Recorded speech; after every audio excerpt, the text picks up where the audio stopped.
আমাদের বাসায় এই পিঠাটা হচ্ছে অনেক কমন একটা পিঠা, তো প্রতি বছরে কয়েকবার করে খাওয়া হয়।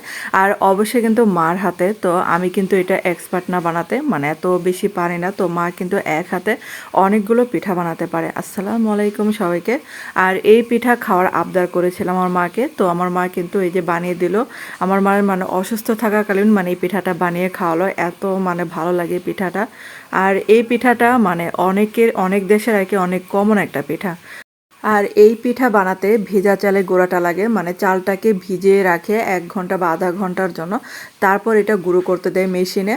আর এটা এখন এই যে লবণ সহ, মানে লবণ দিয়েছিল গুঁড়াতে, তারপরে একসাথে ভেজে এখানে ভাজার পর এখানে একটু পানি ঢেলে নেয়, তো পানি দিয়ে এরকম একটা ডো তৈরি করতে হবে। আর এই পিঠা মানে বানাতে অল্প করে বানানো চলে না, এই পিঠা যখন বানায় তখন বেশি করে বানাতে হয়।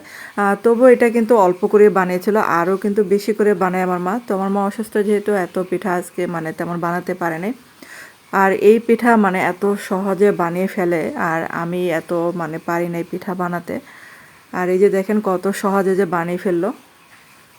আর এই পিঠাটার নাম বইয়ের ভাষা হচ্ছে মেরা পিঠা, আর অনেকে মুইঠা পিঠা, আবার অনেকে অনেক নামে ডাকে।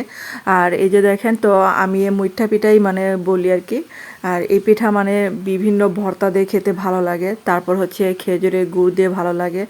আর এই যে মানে ডিম দিয়ে ভেজে, মানে যে যেরকম করে খায় আর কি এটা খায়।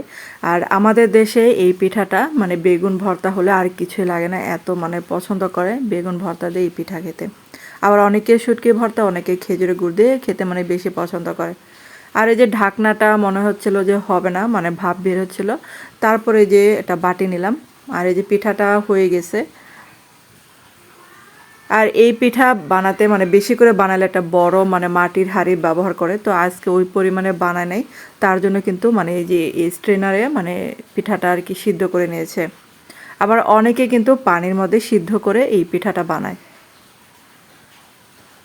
আর এই যে পিঠা বানানো হয়ে গেছে, আর এগুলাকে আমি ডিম দিয়ে ভেজে খাবো, এটা আমার অনেক পছন্দের একটা খাবার, মানে নুডলসের মতো করে। এখানে যে পেঁয়াজ কুচি দিলাম, তারপরে যে কাঁচামরিচ ফালি, আর পিঠাটাকে টুকরো টুকরো করে কেটে নিলাম। আর এগুলাকে তেলের মধ্যে হালকা ভেজে একটু লবণ দিলাম স্বাদ মতো আর কি। আর এই পিঠাটা এরকম করে ভেজে খাবেন, দেখবেন যে একদম নুডলসের মতো লাগে। আর নুডলসের মশলা দিলে তো একদম মানে পারফেক্ট হয় আর কি।